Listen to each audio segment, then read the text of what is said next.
চৈতন্যচন্দ্রের দয়া গ্রুপে না আমরা আহ, রামায়ণ থেকে রামচন্দ্রের কিছু, বিশেষ করে রত্নাকর দৃশ্য থেকে কিভাবে বাল্মীকি মুনি হয়েছেন সে বিষয়টা, আর ভাগবতম থেকে কিছু চর্চা করব সামান্য। আমাদের সময় কম। এটা বিশাল আলোচনা, আমাদের অনেক বিদগ্ধ পাঠকরা এখানে সুন্দর করে আলোচনা করবেন। তবু আমি ছোট্ট করে কিছু ভগবান রামচন্দ্রের কথা, রঘুপতি রাম, একটু বলার চেষ্টা করব। তো আপনারা সকলে কৃপা আশীর্বাদ করবেন, ছোট্ট করে একটু মঙ্গলাচরণ করে। ওম অজ্ঞানম তিমিরান্ধস্য জ্ঞানাঞ্জন শলাকয়া চক্ষুরুন্মিলিतं येन তস্मै গুরবে নমঃ। নমো বিষ্ণুপদায় কৃষ্ণপৃষ্ঠায় ভূতলে শ্রীমতে ভক্তিবেদান্ত স্বামিনিতি নামিনে। নমস্তে সারস্বতে দেবে গৌরবাণী প্রচারিণে নির্বিশেষ শূন্যবাদী পাশ্চাত্য দেশ তারিণে। জয় শ্রীকৃষ্ণ চৈতন্য প্রভু নিত্যানন্দ, শ্রী অদ্বৈত গদাধর শিবাসাদি শ্রী গৌর ভক্তবৃন্দ। হরে কৃষ্ণ কৃষ্ণ কৃষ্ণ হরে হরে, হরে রাম রাম রাম হরে হরে। ওম নমো ভগবতে বাসুদেবায়। ওম নমো ভগবতে বাসুদেবায়। ওম নমো ভগবতে বাসুদেবায়। নারায়ণং নমস্কৃতং নরং চৈব নরোত্তমং দেবীং সরস্বতী ব্যাসং ততো জয়মুদিরে। নষ্টপ্রায়েষু অভদ্রেষু নিত্যং ভাগবতং সেবয়া ভাগবতী উত্তম শ্লোকে ভক্তির ভগতি নষ্টকি। মুখং করোতি বাচালং পুঙ্গু লঙ্ঘয়তে গিরিম যৎকৃপাতমহং বন্দে শ্রীগুরুদিনতারিণম শ্রী চৈতন্যেশ্বরম পরমানন্দ মাধবম। হরি ওম তৎসৎ। হরি ওম তৎসৎ। হরি ওম তৎসৎ। তো সকল গৌর ভক্তবৃন্দের চরণে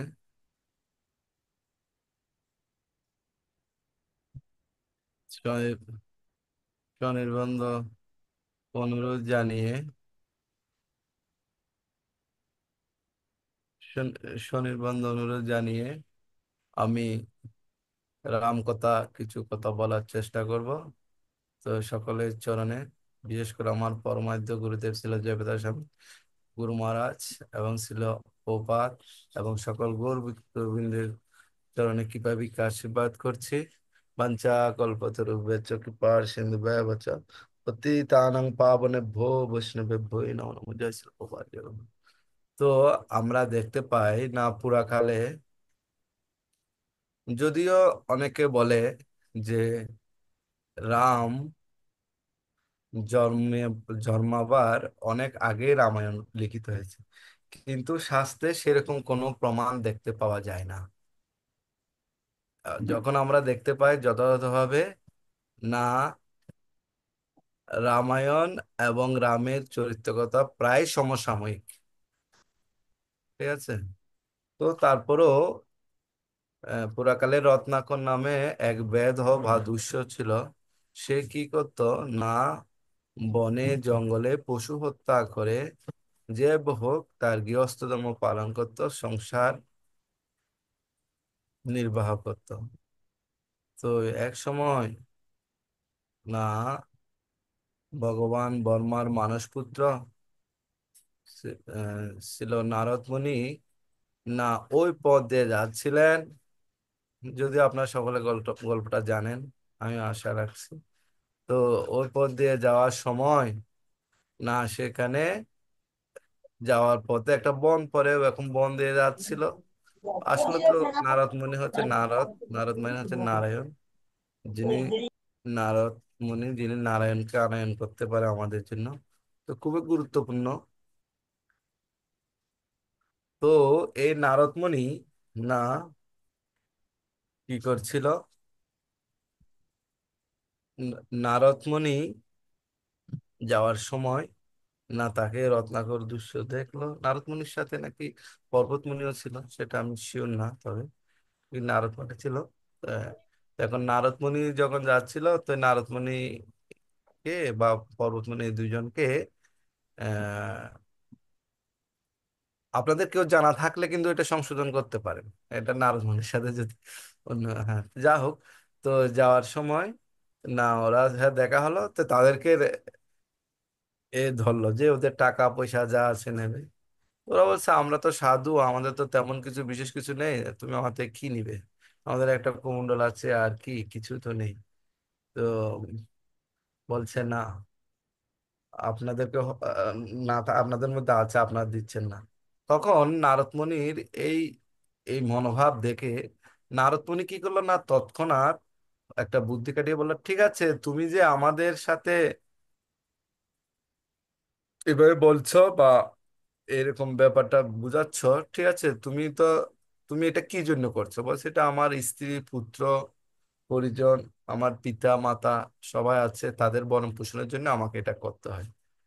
আমি পুরস্কার করি এবং এই দুঃস্বগিরি করি, না পেলে মানুষজনকে হত্যা করি এবং ওদের সবকিছু কেড়ে নিয়ে আমার সংসার জীবন নির্বাহ করি। এটা তো আমার ধর্ম, ওদেরকে প্রতিপালন করা তো আমার ধর্ম। বাস্তবিক ভাবে সেটা ঠিক আছে। চুরেও চুরি করে সেও ভগবানকে ডাকে। তো এখন এভাবে দেখতে পাওয়া যায়, যখন বলছে ঠিক আছে তুমি, তাহলে যদি তুমি যদি চাও, তুমি ইচ্ছা করলে তুমি কি করতে পারো না, তুমি ইচ্ছা করলে আমাদেরকে বেঁধে রাখে, আমাদেরকে বিশ্বাস যদি না করো, তুমি আমাদেরকে বেঁধে রাখে যাও, এখন তোমার পরিবারে যাও, পরিবারকে, তোমার স্ত্রীকে বলো, তোমার বাবাকে বলো, তোমার মাকে বলো, সবাইকে বলো যে না, তারা যদি তোমার পাপের ভাগ নিতে পারে, তাহলে এসে তুমি আমাদের থেকে যা পাবো আমাদেরকে হতে হবে, যেটা তোমার ইচ্ছা সেটা করো। আগে জিজ্ঞাসা করা তো, তুমি তো ওদের জন্য সবকিছু করছে, তো ওদের পাপে, তোমার পাপের ভাগ ওরা নিবে কিনা। তখন সেই এই অবস্থায় না গেল, নারদ মুনি কি করলো, নারদ মুনিকে এবং তার সাথে যে আরেকজন মুনি ছিল ওনাকে বেঁধে দুইজনকে, না ওরা চলে গেল ওই, ওদেরকে বেঁধে রেখে বনের মধ্যে, হ্যাঁ, দুষ্য রত্নাকর তখন তার নিজ গৃহে গেল। নিজ গৃহে গিয়ে প্রথম তার স্ত্রীকে বলল যে দেখো, আমি তোমাকে খাওয়ানো পড়ানোর জন্য এত কিছু করছি, তুমি প্রকৃতপক্ষে তুমি কি আমার পাপের ভাগ কি তুমি নিবে? বলে কেন, তুমি তো বিবাহের সময় বৈদিক মন্ত্র উচ্চারণ করে আমাকে বলেছ তুমি আমার অর্ধাঙ্গিনী, আমার সম্পূর্ণ ভার নেবে, আমি কেন তোমার পাপের ভার নেব? খুব গুরুত্বপূর্ণ প্রশ্ন। তখন সে একদম বিফল মনোরথ হয়ে গেল। এরপর তার পিতার কাছে গেল, পিতা এবং মাতা উভয়ের কাছে গেল, তাদেরকে বলল। তারা বললো দেখো, আমরা তোমাকে জন্ম দিয়েছি, ছোটবেলা থেকে বড় করেছি, মানুষ করেছি, এখন আমাদের বৃদ্ধ বয়স, আমাদের এখন রথ দুর্বল, তুমি কৃপা করে তোমরা যদি আমাকে এখন তুমি যদি আমাদেরকে এভাবে বলো, তাহলে কিভাবে হয়? তোমার তো উচিত আমরা বৃদ্ধ পিতা, মা বললো যে বৃদ্ধ পিতা মাতার যে সেবা করা, তাদের যত্নার্থী করা, তাদের দেখাশোনা করা, এটা তো সন্তানের স্বাভাবিক বৈদিক নীতি অনুসারে এটা তো স্বাভাবিক প্রবৃত্তি। আমরা কেন তোমার পাপের ভাগ নেব? তখন সে নারদ মুনি বিফল মনোরথ হলো। তো হলো, না হয়ে চলে আসলো। চলে এসে তখন এভাবে না, রত্নাকর রত্নাকর দুষ্য আবার সে জঙ্গলে চলে আসলো। না সেখানে সে কাকে পেল, না ওদের পেল। তখন তাদের বন্ধন করে দিল, বলে, মুনিবর আপনার বলছেন ঠিক আছে, কেউ তো আমার পাপের ভাগ নিচ্ছে না, কেউ তোমার পাপের ভাগ নিচ্ছে না, না কেউ নিচ্ছে না। তখন বললো যে ঠিক আছে, কেউ যদি তোমার পাপের ভাগ না নেয়, তাহলে তোমাকে আমি, কারণ এই শাস্ত্রে বলছে, বা আমরা যে শাস্ত্র অধ্যয়ন করি, সেটা অনেক সময় কি হয়, আহ, ছাত্র এই যে এই যে শ্রীকৃষ্ণের পরিচয়ে আমরা দেখতে পাই, যেমন অর্জুন মহাশয়কে শিক্ষা দিয়েছেন শ্রীকৃষ্ণ, যেটা জগতের শিক্ষার জন্য। সেই জন্য রামায়ণের কাহিনীকে প্রচার করার জন্য, রামের বিষয়কে বিস্তার করার জন্য, এই যে তো রাম হচ্ছে মর্যাদা পুরুষোত্তম ভগবান, মর্যাদা পুরুষোত্তম ভগবানের কৃপা লাভ করার জন্য এটা একটা বিশেষ, নারদ মুনির বিশেষ এক প্রচার। নারদ মুনি হচ্ছেন আমাদের সবচেয়ে বড় প্রচারক। আমরা যে যত আমরা বলি আমরা প্রচার করি, প্রকৃতপক্ষে তো আমরা প্রচার করি না। আমরা কাউকে প্রচার করার যোগ্যতাও রাখি না। আমরা অনেক সময় বলি যে অহংকার, আমরা আমরা প্রচার করছি না। আসলে প্রচার করবে গুরুদেব, প্রচার করে আচার্যরা, প্রচার করে গৌরাঙ্গ মহাপ্রভু, প্রচার করে বিশেষ করে এখানকার নিত্যানন্দ প্রভু, এরাই প্রচার করছে। এবং বিভিন্ন আচার্যরা, আমরা উপলক্ষ হতে পারি, আমরা তাদের প্রচারে সহযোগিতা করতে পারি। আমরা আমরা এরকম অনেক লীলা আছে আমাদের গুরু মহারাজের, সেদিকে আমি যাচ্ছি না, কিন্তু বিষয়টা আমাদের এদিকে। যা হোক, তো এইভাবে তখন তাদের বন্ধন খুলে দিল। নারদ মুনি তখন তাকে বলল যে তুমি রাম নাম জপ করো। রাম বলছে স্বয়ং না শিবজি পঞ্চমুখে এই নাম রাম করে, রাম নামটা করে, তুমিও করো, এই নামের ফলে তোমার সকল পাপ থেকে মুক্ত হতে পারে। কারণ আমরা জানি নামটা হচ্ছে নাম চিন্তামণি কৃষ্ণ চৈতন্য রসের বিগ্রহ। নাম এত পাওয়ারফুল, নামের মাধ্যমে, তো বিশেষ করে কলিকালে, তখন তো ছিল সেই যুগ, সেই যুগও নাম ছিল, তো বিশেষ করে কলিকালে, আমি এদিকে বাড়াচ্ছি না, কলিকালে ও নামের একটা বিশেষ প্রভাব আছে। সেই সময়ও দেখা যাচ্ছে নামের একটা প্রভাব ছিল। তো ওকে হ্যাঁ, রাম উচ্চারণ করতে তো পারছে না, তখন বলে আচ্ছা ঠিক আছে মরা কর। দেখেন, আমরা যে সবাই বলি, দেখেন আপনার যারা আছেন, 10 মিনিট প্র্যাকটিস করলে মরা মরা মরা মরা মরা মরা মরা মরা মরা মরা মরা মরা মরা মরা মরা মরা মরা মরা মরা রাম রাম রাম রাম রাম রাম, অটোমেটিক রাম চলে আসবে। উল্টো, মানে উল্টো নাম, অজপা নাম। তো এভাবে দিল। তো বলছে শাস্ত্রে বিভিন্ন জায়গায় বিভিন্ন কথা বলে। তবে ত্রেতা যুগে তো আমরা জানি যে না, সত্য যুগে মানুষ 1 লক্ষ বছর বাঁচতো। সেখান থেকে ত্রেতা যুগে মানুষ 10,000 বছর বাঁচে, তারপরে মানুষ 1,000 বছর বাঁচে, না কলিতে 100 বছর বাঁচে, সেরকম আমরা দেখতে পাই। তো ঠিক, তাহলে বলছে সে অনেক বছর যাবত এভাবে জব করছিল। জব করতে করতে তার কিন্তু, যে সে পদ্মাসনে বসে ধ্যানের মাধ্যমে যে নামের আশ্রয়, তখন দেখেন সে যদিও দুষ্য ছিল, যেমন পোপাত যখন প্রচার করছে, ওরা কিন্তু খুব খারাপ ছিল, কিন্তু পোপাত যখন কৃপা করে তাদেরকে নামের আশ্রয় গ্রহণ করেছে, কিছু বলে না, প্রথমে নাম দিয়েছে শুধু। নাম শুনি, যেমন, তো ওরা যখন নামের আশ্রয় গ্রহণ করেছে, তখন না ওরা আস্তে আস্তে ভক্তে পরিণত হয়েছে। ওরা ছিল পতিত, তা ওরা নিজেরা পরে পতিত পাবন হয়ে গেছে। তো যদিও বাল্মীকি, এটা আমরা প্রপাত থেকেও দেখতে পাচ্ছি, সেরকম নারদ মুনিও কৃপা করে না তাকে উদ্ধার করার জন্য এবং রামের মহিমাকে বিশেষভাবে প্রচার করার জন্য সারা জগতের মধ্যে না এই লীলা অবতরণ করছিল। তো তখন দেখা যায় না কি হলো, তখন এই জব করতে করতে করতে অনেক বছর যায়, এবং সেটা নাকি আমি ছোটবেলায় পড়ছি, যে কাহিনী সেখান থেকে বলছি, কোনো উইদাউট রেফারেন্স। আমি ছোটবেলায় যেটা শুনছি সেটা এখন বলছি, কিন্তু সত্যি সত্যি বলছি। তো এখানে এই, মানে মরা মরা জপ করতে করতে এটা রাম হয়ে গেল। রাম নাম জপ করতে করতে অনেক বছর, এমনকি তার শরীরের উপরে নাকি উইয়ের একটা ডিবির মতো হয়ে গেছে। তার শুধু শরীরটা কঙ্কালের মতো হয়ে গেছে, আর কিছু ছিল না। তো আমরা যখন রামায়ণের কাহিনী দেখবো, সেখানে বশিষ্ঠ ঋষির কথা আসবে, বিশ্বমস্তের কথা আসবে, যাজ্ঞবল্লের কথা আসবে, রাজা জনকের কথা আসবে, এটা দুইটা বংশের কথা আসবে। হ্যাঁ, এগুলো অনেক কিছু, এগুলোর উপর আমাদের স্টাডি কিছুটা হয়েছে হয়তো। যা হোক, তো এখন, তো এই অবস্থায় অনেক দিন পর বা অনেক বছর পর আবার সে, নারদ মুনি আসলো, এসে দেখলো যে না, ওই উইয়ের ডিবি থেকে একটা শব্দ হচ্ছে। হ্যাঁ, গিন গিন গুন একটা হাতে রাম রাম রাম রাম রাম রাম রাম রাম মরা মরা মরা মরা মরা মরা মরা মরা রাম রাম রাম রাম রাম শব্দ হচ্ছে।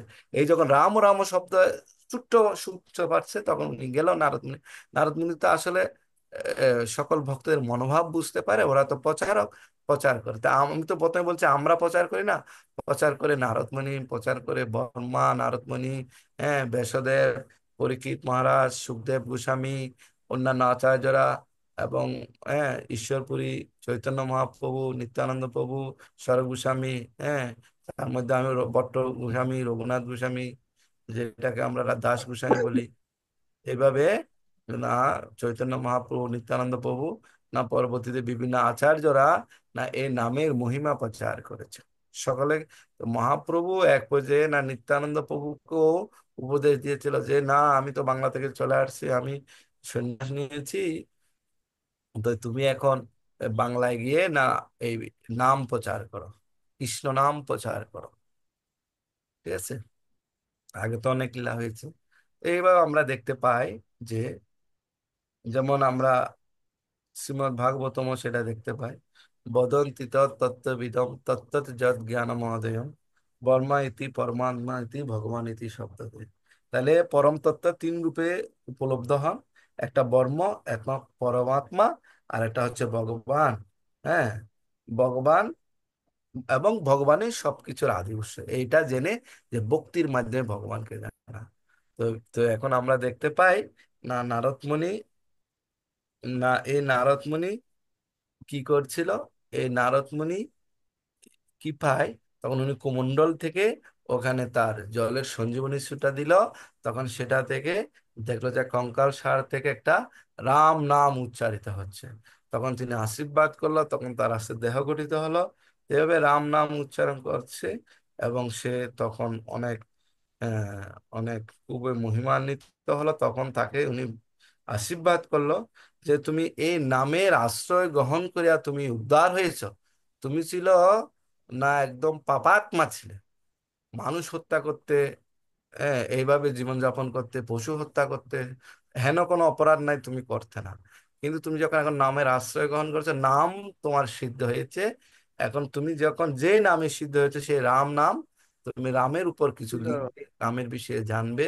এভাবে এই এই তখন এই বল্মিক থেকে বাল্মীকি মুনি বা বাল্মীকি মুনি বলা হয় চলিত ভাষায়, এটা হয়েছে, যে ছিল আসলে পুরাকালে একজন রত্নাকর দুষ্য।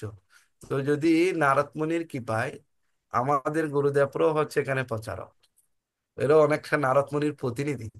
তা আমরা যদি গুরুদেবের প্রদত্ত যে আমাদের প্রতি উপদেশ বাণীগুলো আছে, সেগুলো যদি আমরা ঠিকভাবে পালন করি, তাহলে সত্যিকার অর্থে আমরা এরকম নামে সিদ্ধ হতে পারবো। আমরা যদি যত্ন করে সেটা যদি গ্রহণ করি, এর নামের উপর অনেক কথা আছে, বিশিষ্ট ক্লাস আছে, সেদিকে আমরা যাব না। এভাবে আমরা দেখতে পাই সর্বতোভাবে যদি ভগবানের শরণাগত হতে পারি এভাবে, তাহলে ভগবানের নামের আশ্রয় গ্রহণ করতে পারি, তাহলে আমাদের সবকিছু সম্ভব। আর এখানে বিশেষ করে আমাদের জন্য এই কলিকালে শুধু নামের উপর আমরা কি করি, এ, আশ্রয় গ্রহণ করি। নাম ছাড়া আমরা অন্য কোনো কিছুর আশ্রয় এই রেবতী অনুপুর, কি একটা অনুপুর, উনি একটা হ্যাঁ হ্যাঁ, উনি উনি ঠিক আছে।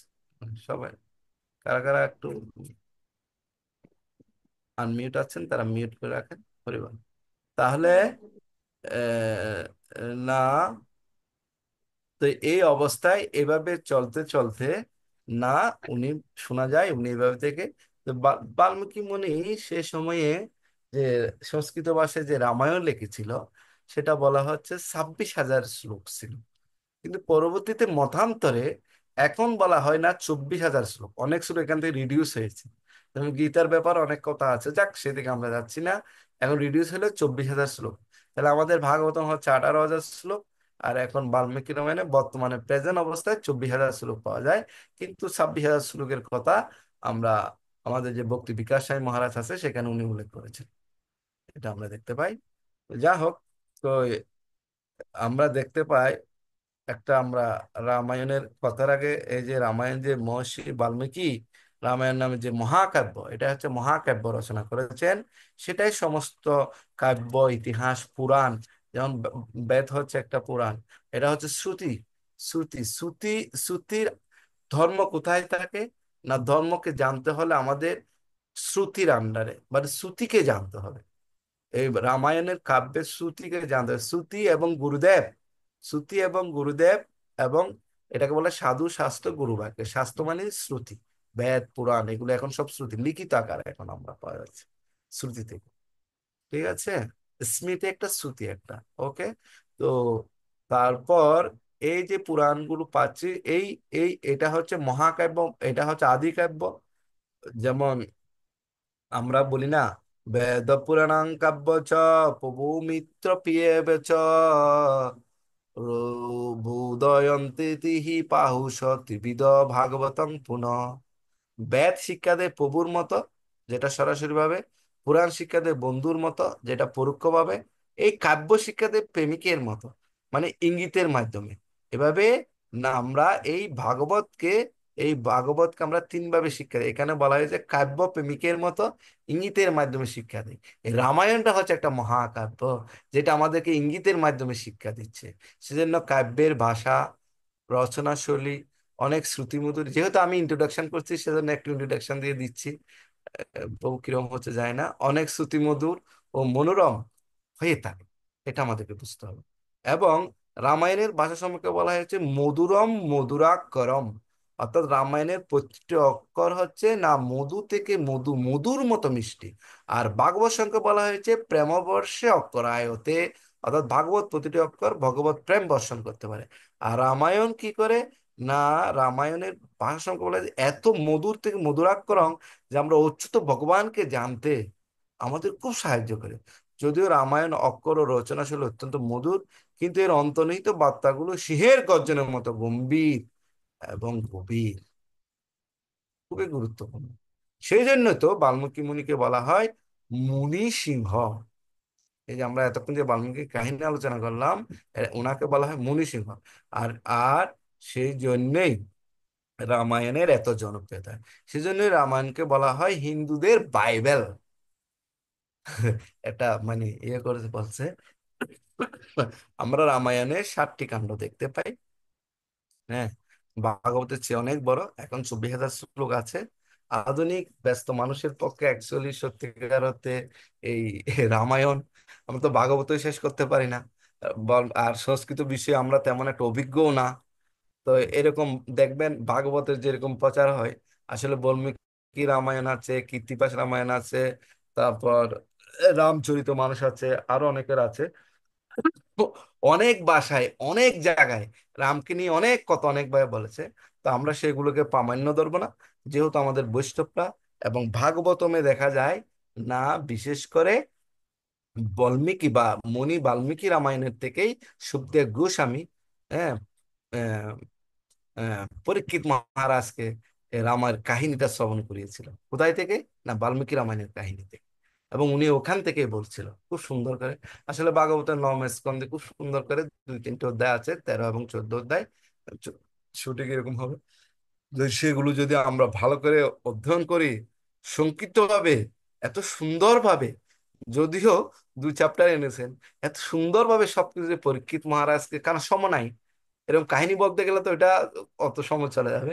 তো সংক্ষিপ্ত ভাবে না পরীক্ষিত মহারাজকে শ্রবণ করিয়েছিলেন হুম, সুখদেব গোস্বামী, যেটা অত্যন্ত মাহাত্ম্যপূর্ণ। তো তা আমি তো বললাম, কিছু উদাহরণ দিলাম আপনাকে। তো এটা হচ্ছে আদি কাব্য। এভাবে 7টি কাণ্ড আমরা দেখতে পাই, প্রত্যেকটা কাণ্ড অনেক গুরুত্বপূর্ণ।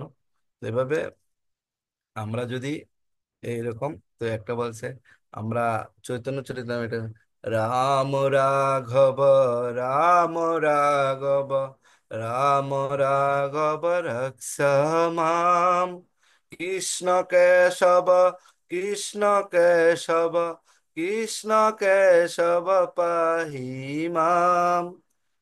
এখন তো একটা গান রঘুপতি, এই এই যে রঘুপতি রাম, এক কীর্তন করে অনেক। যা হোক, তো রামায়ণের প্রথম শ্লোক, তো একটা হচ্ছে বালকাণ্ড। তো আমরা বালকাণ্ডের প্রথম শ্লোকটা বলছি। 7টা কাণ্ড আছে: বালকাণ্ড, আদিকাণ্ড, অরণ্যকাণ্ড, অযোধ্যাকাণ্ড, কিষ্কিন্ধা কাণ্ড। হ্যাঁ, এভাবে আমরা অনেক কাণ্ড দেখতে পাই। তো কাণ্ডগুলো আছে, এগুলো অনেক মাহাত্ম্যপূর্ণ। তো বালকাণ্ড, এটা একটা কাণ্ড, এভাবে 7টা কাণ্ড। তো এখানে দেখতে পাই প্রথম শ্লোকটা হলো, রামায়ণের প্রথম শ্লোকটা হলো ওম তপসা অধ্যায় নিরথম তপস্বী ভাগভিদাম্বরম নারদম পরিপর্চ বাল্মীকি মুনি পুঙ্গভম। অর্থাৎ অনুবাদটা কিরকম: তপস্যা ও নিত্য বেদাদি পাঠরত বিদ্য অরণ্য বিদ্যত যে বিদ্যত অরণ্য মুনিশ্রেষ্ঠ নারদকে তপস্বী বাল্মীকি নিম্নোক্ত প্রশ্ন জিজ্ঞাসা করেছিলেন। মানে প্রথমেই নারদ মুনিকে প্রশ্ন কি জিজ্ঞাসা করছিল? প্রশ্ন, কোজস্মিন সম্পত লোকং গুণবান কীর্তিভির্যবান ধর্মজ্ঞ চ কৃতজ্ঞ চ সত্য ভাক্য ধীরব্রত। খুবই ইম্পর্টেন্ট। আবার বলছে কি, চরিত্রেণ চ যুক্তা সর্বভূতেষু কোহিত বিদ্বান ক সমর্থ কি চ প্রিয় দর্শন আত্মবান জিত ক্রুদং দ্যুতিমানং পুনঃ ন শ্রেয় পুষ্য বিভূতি দেবার চ গাতরুষস্য সংযোগে। অনুবাদ: হে মনিবর, বর্তমান এই পৃথিবীতে এমন কোন মহাত্মা আছেন যিনি সর্বগুণান্বিত, গুণে গুণান্বিত, মহাবীর, ধর্মজ্ঞ, কৃতজ্ঞ, সত্যভাষী, দৃঢ় প্রতিজ্ঞ, সচ্চরিত্র, সকল প্রাণীর হিত সাধনকারী, বিদ্বান, কর্মদক্ষ, প্রিয়দর্শন ও কোন সেই কোন সেই ব্যক্তি যিনি সংযতাত্মা, ক্রুদ্ধজয়ী, কান্তিমান, অদূরদর্শী এবং যুদ্ধে ক্ষুব্ধ হলেও তাকে দেখে দেবতারাও ভীত হন, এই নারদের প্রতি। হ্যাঁ, এই নারদের প্রতি বাল্মীকি মুনির উপস্থিতি আমরা দেখতে পাই। এই যে দ্বিতীয় শ্লোকে, প্রথম বালকাণ্ডের দ্বিতীয় শ্লোকে বাল্মীকি প্রথম সাম্প্রতম লোকে শব্দটি নির্দেশ করে যে ভগবান রামচন্দ্র ও বাল্মীকি মুনি ছিলেন সমসাময়িক কালের। ভগবান রামচন্দ্রের প্রকটলীলাকালীন সময়ে মহর্ষি বাল্মীকি মুনি রামায়ণ রচনা করেছিলেন। তাই রামচন্দ্র আবির্ভূত হওয়ার যে 60,000 বছর পূর্বে রামায়ণ রচিত হয়েছে, এই ধরনের যে, এবং কৃত্তিবাস পূজার যে রামায়ণ আছে বা বিভিন্ন রামায়ণ আদি আছে, এটা প্রকৃতপক্ষে সঠিক তথ্য নয়, এরকম আমরা জানতে পারছি। এটা হলো খুবই গুরুত্বপূর্ণ। যেমন আমরা দেখতে পাই নদী সমূহ মিলিত হয়, তদ্রূপ সাধু সজ্জন সর্বদা না ভগবান রামের শরণাগত হন। তিনি সদ্গুণ সম্পন্ন, সর্বদা সকলের সঙ্গে সমান ব্যবহার সম্পন্ন এবং প্রিয় দর্শন। এই বাল্মীকি প্রতি এরকম একটা লোক সম্পর্কে বলে। তো রাম রাজ্যটা কিরকম হবে, বা রামের কিছু গুণাবলী আমরা সংক্ষিপ্তভাবে বলি। আসলে শ্রী রামচন্দ্র সর্বগুণ গুণান্বিত হয়েও না মাতা কৌশল্যার আনন্দ বর্ধনকারী গাম্ভীর্যে তিনি সমুদ্রের মতো, এবং তিনি হিমালয়ের মতো ধৈর্যশীল, তিনি ভগবান বিষ্ণুর মতো বীর্যবান, চন্দ্রের মতো স্নিগ্ধ দর্শন, এমনকি ক্ষুব্ধ হলেও তিনি প্রলয়াগ্নির মতো ভয়ঙ্কর, আবার তিনি ধরিত্রী মাতার ন্যায়ও ক্ষমাশীল। এই বাল্মীকির উদ্দেশ্যে নারদ মুনি এই কথাগুলো বলছেন। আর রাম রাজ্যের জনগণের অবস্থা কিরকম, সেটা আমরা ভাগবতম থেকে একটু আলোচনা করব। এখানে অনেক বক্তারা আসবেন, অনেক কিছু হবে। আপনারা অনেক ভালো ভালো এখানে বক্তারা আসবেন, এরা ভক্তরা অনেক ভক্তরা থাকবেন, ওনারা আলোচনা করবেন। আমরা আজকে কিছু হিস, মানে কি বলা হয় এটা, মানে ড্রামার যে একটা কি বলে, এক ঝলক, এটা এরকম আর কি। হ্যাঁ, তা আপনারা ভালো ভালো জানবেন, আমার অনেক ভুল ত্রুটি হবে, আপনারা ক্ষমা করবেন। আসলে রামরাজ্যের জনগণ ছিল খুবই প্রসন্ন, সুখী, সন্তুষ্ট, এবং তারা ছিল সবাই অন্তর থেকে, মানে হৃদয় থেকে হৃষ্টপুষ্ট, ধার্মিক এবং বেদীমুক্ত, এবং দুর্ভিক্ষ ভয় তাদের থাকবে না। এমনকি মনে হচ্ছে যে না, রাম রাজ্যের সময়ে বা রামের শাসনামলে জনগণের মৃত্যু মৃত্যুটা হতো না। মৃত্যু এভাবে হতো যে ওরা, অর্থাৎ জনগণ চাইলেই মৃত্যু হতো।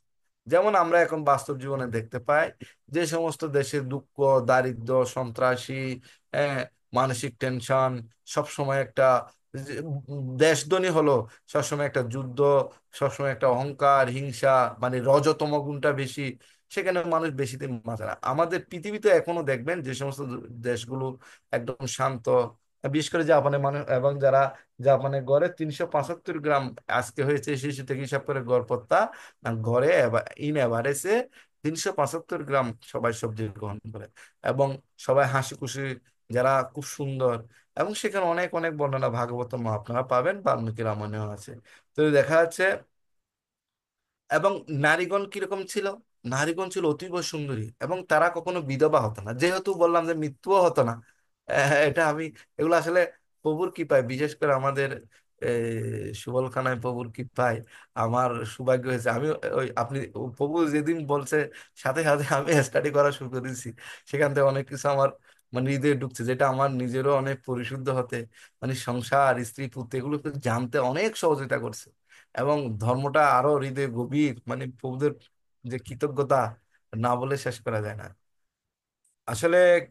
তো এবং বলা হচ্ছে আহ, এরা এত পবিত্রতা ছিল যে, যেমন আমরা জানি পতিব্রতা এই এই যে মাতা না সত্যবানের জীবন ফিরিয়ে আনছিল সাবিত্রী। সেই সময়ের মায়েরা ছিল অনেক পবিত্র, এবং তাদের স্বামীরাও সেরকম সৎ গুণাবলী সম্পন্ন, প্রত্যেকেই প্রায় রামের মতো। যেমন আসলে সত্যিকার অর্থে দেখুন তো, রাজা কিরকম হবে, রাজারা হবে এরকম। অমিত নাহা, ওই প্রভু একটু মিউট করলে ভালো হয়। হ্যাঁ। হ্যাঁ। তো আহ, রাজারা না, রাজারা এই জনগণকে কিসের মতো দেখতে হবে, পুত্রের মতো। আমরা আমাদের পুত্রদেরকে কিরকম ভালোবাসি, পুত্রের দেখাশোনা করি, সবকিছু করি। মানে রাজা মানে পিতা, আর রামায়ণে রাম মানে উনি পিতার মতো। ওই রাজ্যে বা এর আগে ওরা হচ্ছে সূর্য বংশ। আমাদের ভগবান কৃষ্ণ আছে চন্দ্রবংশ, এরা হচ্ছে সূর্য বংশ। এদের বর্ণনাগুলো আমি বলবো এখন। তো দেখেন, সে আহ, না সেই সময়ে, তো আমাদের রাজারা কিরকম, আমাদের রাজারা অনেক সময় যদি আমাদের জন্য কিছু ত্রাণ তহবিল বা আমাদের সুবিধা দেখে, সেগুলো লুটপাট হয়ে যায় যা কিছুতে। আর আমাদের অবস্থা তো আরো খারাপ। এরও আমাদেরকে এই কলিকালে উপাত সবসময় বলছে গণতন্ত্র এগুলো ঠিক না, ঠিক না। ভাগবতম পড়লাম না, দেখতে পারেন প্রথমে স্কন্ধে অনেক কথা বলছে, 18-19 দিক শেষের দিকে দেখবেন, আপনার পড়ছেন সবাই। মারাত্মকভাবে প্রবাদ বলছে, এটা আমি সবসময় পাঠও বলি, যে আসলে এই সমস্ত শাসন ব্যবস্থায় আমাদের সমস্ত দুর্বল, রাজার কারণে মানে রাজার কানে রাজ্য নষ্ট। তো এখন না কি হয়েছে, তো সেই সময় রাজার তো পুত্রদেরকে যেরকম পিতারা ভালোবাসে, তো রাজার যিনি রাজা, তিনি তার প্রজাদেরকে নিজের সন্তানের তুল্য যদি ভালোবাসতো, তাহলে দেশে কি কোনো অভাব থাকে? আমরা আমাদের মৌলিক অধিকারই পাই না। আর সনাতনীদের কথা তো সব জায়গায় এরকম আছে, সেটা অন্য কথা। যা হোক, সেজন্যই আমাদের এত বৈষম্য, এত কিছু হচ্ছে। তো এভাবে, এমনকি সেখানে কোনো ভয়ঙ্কর প্রাণীর ভয় ছিল না, এবং কোনো অগ্নিভয় হতো না। এবং সে সময় বর্ণনা করা হয়েছে যে রাস্তাগুলো এত প্রশস্ত ছিল। আহ, দেখবেন হাতি কি করতে পারে, হাতি না অনেক জল নিয়ে নিতে পারে, জল নিয়ে না সেটা সুরের মাধ্যমে ফেলে দিতে পারে। এইভাবে রাস্তার পাশে জল সিঞ্চন করতো। এবং চারিদিকে এত সুন্দর ফুলের বাগানের মতো রাস্তার পাশে ছিল, এত সুগন্ধি ছিল, এবং জনগণ এত খুশি ছিল। তাছাড়া সেই সময়ে দেখা যাচ্ছে যে না এমন অবস্থা ছিল, যেমন যদি কোনো দেশের প্রশাসন বা রাজ্যযন্ত্র যদি ঠিকমতো তার জনগণের অধিকার সহ, এখন যেমন ট্যাক্স নেওয়া হয়, অনেক কিছু হয়। তো রাম রাজ্যে ছিল কিরকম, না কারো কাছ থেকে কোনো জোর করে কোনো কিছু নেওয়া হতো না। জনগণ খুশি হয়ে যা দিত সেটা গ্রহণ করত এবং সেটার উপর চলত। এমনকি সে সময়ে মানুষের কোনো রোগ সুগও ছিল না, এত গুরুত্বপূর্ণ। এবং আমরা দেখতে পাই শুধু যে রূপচুক ছিল না সেটা নয়, সেই সময়ে এত, যেমন আমরা ব্রহ্মসংহিতাতে বলি না, ঈশ্বর পরম কৃষ্ণ সচ্চিদানন্দ বিগ্রহ অনাদিরাদি গোবিন্দ সর্ব কারণের কারণম। সেরকম না, রাম এত মর্যাদা। রাম তার জীবনে না, উনি তার একটা মাত্র স্ত্রী, দেখবেন যদি উনার পিতা সন্তান হচ্ছে না বলে কয়েকটি স্ত্রী গ্রহণ করেছিল, কিন্তু মর্যাদা পুরুষ রাম না শুধুমাত্র একটা স্ত্রী গ্রহণ করেছিল। আর সেই স্ত্রীকে যখন না ভগবান রামের স্ত্রী, যদিও এটা ছিল মায়া সীতাকে হরণ করেছে বলছেন, যে অগ্নিতে আসল সীতা লুকায়িত ছিল, তারপরও এই যে হরণ করা হয়েছিল, তবু আমার মেমোরিতে যা আসছে বলছি আপনারা কি হয়।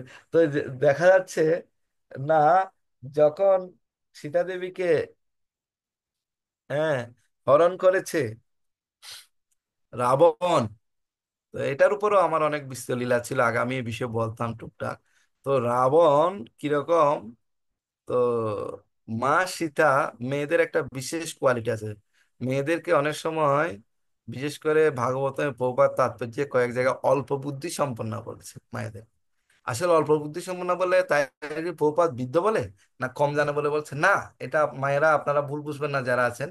আসলে অল্প বুদ্ধি সম্পন্ন এই কারণে বলা হয়েছে, না সেখানে বলা হয়েছে তাদের আবেগ, মানে যেটাকে বলে ইমোশন, ইমোশনটা অনেক হাই থাকে, ইমোশন বেশি। আর হচ্ছে তাদের সিম্পলিসিটি, ওরা অনেক সরল হয়। দেখবেন এখন আহ, বেশিরভাগ আহ, যে অদ্বৈত প্রভুর আশীর্বাদ বলা হয়, এটা অনেকটা কারণ আছে। যে এখন বেশিরভাগ মায়েরা, মায়েরা হয় সরল, অল্পতে বিশ্বাস করে ফেলে, বেশি সরল। এদেরকে অল্প বুদ্ধি বলা হয়েছে সরলতা এবং ইমোশনের উপর ভিত্তি করে। আসলে তো বাস্তবতা জীবনে তো আমরা তো দেহ নয়, আমরা হচ্ছে আত্মা। এম, আমরা যে দেহ ভাবি, দেহাত্ম বুদ্ধির বাইরে না গেলে আমাদের ভক্তি জীবন শুরু হবে না। যেমন আমরা কখনো সত্যগুণে থাকি, কখনো রজগুণে, কখনো তমগুণে, আবার তমগুণ থেকে কখনো রজগুণে, আবার রজগুণ থেকে কখনো সত্যগুণে। তো রজতম সত্য, এই যে সাত্বিক গুণগুলো আমাদের হয়, এই সমস্ত গুণাদি, এই যে গুণের কারণ। কিন্তু ভগবানকে জানা হতে হলে আমাদের এই নির্গুণ স্তরে যেতে হয়। এই রামকেও জানতে হলে সে সময় ম্যাক্সিমাম মানুষ ছিল নির্গুণ স্তরের বলা হচ্ছে, শাস্ত্রে এরকম বর্ণনা করা হয়েছে। তাহলে সে সময়ের অবস্থা, মানুষজন তো হবেই সুখী। তার বিশেষ করে যেমন এখন দুর্ভিক্ষ হয়, আমাদের দেশে এখন বৃষ্টি হচ্ছে না, সে সময় যখন বৃষ্টির প্রয়োজন তখন বৃষ্টি হতো। যখন যেটা প্রয়োজন, দেখবেন সবকিছু ঠিক টাইমটা। কিন্তু আমাদের এরকম কৃত্রিম সবকিছু এই যেভাবে হচ্ছে। আর রাজ্যে রাজ্যে যুদ্ধ, সেটা ছিল নাই বলতে চলে। শুধু এই একটা ঘটনা ছাড়া তেমন যুদ্ধে পাওয়া যায় না। আর কিছু অসুর ছিল বলছে, উদাহরণ দেয় অনেকে, যে অনেক সাধুরাও বলে বা মহারাষ্ট্র অনেকে বলে, আমি শুনছি যে সত্য যুগে না অসুর একেবারেই খুঁজে পাওয়া যেত না।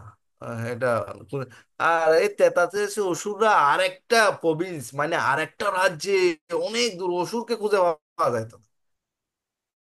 ওরও ওদের অসুররা অসুরদের নিয়ে থাকতো, ঠিক আছে? অসুর বলতে, আমরা অসুর বলতে খারাপ লোক সেরকম নয়। অসুর বলতে সেই ভগবানকে জানে। যেমন আমরা এখানে বৃত্তাসুরের ঘটনা জানি, যারা চিত্রকেতু অভিশাপ দিয়েছিল ভাগবতমে, সেটাও জানতে পারি সেদিকে। হ্যাঁ, যা হোক, সেই অসুর হয়েও তারাও কিন্তু অসুরদের যেমন, তো অসুর, বিভীষণ অসুর ছিল না? তো বিভীষণ তো রামকে সহযোগিতা করেছে, করেছে না? পরবর্তীতে যখন দশানন রাবণ কে হত্যা করা হয়, তখন রাবণ যখন চলে যায়, তখন মন্দাদরি অনেক সুখ করছিল। কিন্তু মন্দাদরি অসুর হলো, আমাদের সতীর যদি কথা বলি, এখানে মন্দাদরির কথা চলে আসে, ঠিক না? তাহলে দেখেন, এটা অনেক গুরুত্বপূর্ণ, সেগুলো অনেক লীলাগুলো আছে, এগুলো অনেক শিক্ষা রামায়ণের। রামায়ণ যে শুধু হনুমান যে জাম দিয়ে যাচ্ছে, হনুমান যে লঙ্কায় পৌঁছে, সেটাতে 5 থেকে 10টা শিক্ষা আছে। তারপর প্রত্যেকটা লাইনে লাইনে পরতে পরতে শিক্ষা। তো আচ্ছা, আমি এগুলো বলি। আর এগুলো ছিল। আর ধন সম্পদে, বিশেষ করে সে সময়ের রাজ্য ব্যবস্থা এত উন্নত ছিল, জনগণ এত সুখী ছিল যে সবকিছু না কন্ট্রোলে ছিল। এবং এবং আবার আমরা বালকান্ডের এই মানে সব এরকম। আর কান্ডের 98 নম্বর শ্লোকে দেখতে পাই, যিনি বেদ, মানে আমাদের যে শাস্ত্রগ্রন্থ শ্রুতি বেদ, বেদের নিয়ে পবিত্র, পুণ্যজনক, এমনকি আমরা দেখতে পাই পাপ নাশক। এবং এই রামের চরিত্র যিনি পাঠ করবেন, তিনি সকল প্রকার পাপ থেকে মুক্ত হয়ে যাবেন। এই বাল্মীকির প্রতি নারদ মুনি এই আশীর্বাদ করেছিল। দেখেন কত গুরুত্বপূর্ণ, যে বাল্মীকি রামায়ণটা যে পাঠ করবেন, তিনি সকল প্রকার পাপ থেকে মুক্ত হয়ে ভগবত ধামে চলে যাবেন। হরি বল, কত গুরুত্বপূর্ণ! কিন্তু আমরা সেটা চর্চা করতাম না বলে হয়তো জানি না। তো রামায়ণ পাঠের দ্বারা ব্রাহ্মণ যারা আছে, ব্রাহ্মণরা শাস্ত্রে এত অভিজ্ঞ হয়ে যাবে যে তারা শ্রেষ্ঠত্ব লাভ করবে। বাবা, আপনার বিষয়ের উপর ভিত্তি করে আমি বলছি, অপরাধ হলে ক্ষমা করবেন, ষোলখানায় বলুন। আপনি যতটুকু আমাকে দিয়েছেন ততটুকু, যে রামের বিষয় বলবেন, আর কিছু বাল্মীকি মুনির রত্নাকর দৃশ্য সম্পর্কে, যা হোক, লিমিটেশন, তারপরও চেষ্টা করছি। তো এভাবে যে যে রামায়ণ পাঠের দ্বারা ব্রাহ্মণ যিনি, ইনি যদি রামায়ণ পাঠ করে, যদি বিশেষ করে আমরা যারা ভাগবতীয় ব্রাহ্মণ, স্কনে ব্রাহ্মণ, গৌড়ীয় মঠের ব্রাহ্মণ, এরা যদি শুধু রামায়ণটা পাঠ করে, তাহলে তিনি শাস্ত্রের মধ্যে শ্রেষ্ঠতা লাভ করবেন। আর যিনি ক্ষত্রিয় এটা পাঠ করবেন, তিনি রাজ্যে অধিপত্য লাভ করবেন। মানে ব্রাহ্মণদের মধ্যে যিনি রামায়ণ পাঠ করেন, তিনি শ্রেষ্ঠ হয়ে যাবেন। আর যারা বৈশ্য বা বাণিজ্য করে, তারা বাণিজ্যে প্রচুর সফলতা পাবেন। এগুলো কিছু বাল্মীকি মুনিকে না নারদ মুনি আশীর্বাদ দিচ্ছে যে তোমার এই রামায়ণ পড়লে কি কি হবে। তারপর যারা শূদ্র, তারাও মহত্ব হয়ে যাবে, তারাও ভগবানকে জানতে পারবে। এভাবে আমরা দেখতে পাই। তো হে বেদ, হে রত্নাকর দুষ্য, হে, তোমাকে আমি বলছি, নারদ মুনি বলছে, যেহেতু তুমি তুমি যেহেতু অনেক অপরাধ করেছো, তুমি অনেক কিছু করেছো, যেন তুমি জীবনে নিরন্তর শান্তি প্রতিষ্ঠা পাবে না। হ্যাঁ, এভাবে এই বেদের উদ্দেশ্যে বাল্মীকি বললেন। এটা অনেক কাহিনী আছে, সেদিকে আমরা যাব না। এভাবে এভাবে আমরা দেখতে পাই যে যেহেতু তুমি এখন ব্রাহ্মণ হয়ে গেছো, যেহেতু এখন তুমি মন্ত্রসিদ্ধ হয়ে গেছো, তুমি মন্ত্র পেয়েছো, আমার ইচ্ছা অনুসারে সরস্বতী দেবীর দ্বারা তোমার মুখ থেকে এই বাণী মনে করবে উদ্গত হচ্ছে, এবং এই ছন্দবদ্ধ পদ শ্লোক নামে অভিহিত হোক। এই বিষয়ে আর কোনো কিছু বিচারের প্রয়োজন নেই। বর্মা যে এই আশীর্বাদটা করছিল, দেখেন বর্মও কিন্তু চলে আসছে, তাহলে দেখা যাচ্ছে এতক্ষণ নারদ মুনি করলে মানত মুনির পিতা বর্মাজি মানুষ, বর্মা আশীর্বাদ করছে। আর বাল্মীকি মুনির প্রতি বর্মা আরো নির্দেশ দিয়েছেন, বলছে শ্রী রামচন্দ্রের সঙ্গে লক্ষ্মণ, সীতা ও রাক্ষসদের প্রকাশ্য বা গোপন সকল অজ্ঞাত বিষয় আপনার জ্ঞাত হবে, আপনি লিখতে পারবেন। আপনি হয়তো সবকিছু দেখেন নাই, কিন্তু আপনি লিখতে পারবেন। যেমন আমরা দেখতে পাই বৃন্দাবন দাস ঠাকুর, তখন তো মহাপ্রভু ছিল না, কিন্তু মহাপুর বাল্যলীলাগুলো কিভাবে উনি লিখলেন, বিশেষ করে বাল্যলীলাটা। আবার কৃষ্ণদাস কবিরাজ কিভাবে, যেমন কৃষ্ণদাস কবিরাজ অবশ্য কিছু রেফারেন্স নিয়েছেন চৈতন্য চরিতামৃতে লিখতে।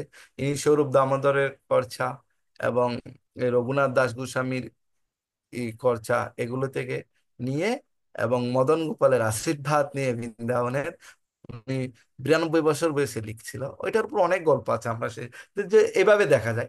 এই ঠিক রামায়ণ লিখার ঘটনাটাও আমার কাছে, বা আমি যতটুকু পড়ে আছি, এই বিষয়টা অনেকটা এরকম, প্রভু ক্লিয়ার, কোনো 60,000 বছর আগে নয়।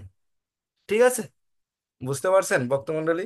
এভাবে বাল্মীকি মুনির প্রতি বর্মা যে উপদেশ দিল, যে বলল, এবং এই এই এই সংসারে বা এই পৃথিবীতে আস্তে আস্তে, যেমন যতকাল এই পৃথিবীতে পর্বত থাকবে, সূর্য থাকবে, নদী সমূহ থাকবে, ততকাল এই পৃথিবী তথা এই সংসারে রামায়ণ কথা প্রচারিত হতে থাকবে আস্তে আস্তে। এটা হবেই হবে, যেহেতু বর্মাজি স্বয়ং বলছে, যতকাল না আপনা কর্তৃক রচিত, মানে তোমার কর্তৃক রচিত শ্রী রামচন্দ্রের এই লীলা কাহিনী প্রচারিত থাকবে, ততকাল আপনি ঊর্ধ্ব অধোলোক তথা বর্মলোকে বিরাজ করবেন। এটা একটা আশীর্বাদ করলো বর্মা। দেখেন কত কথা বলতে হচ্ছে, যা হোক।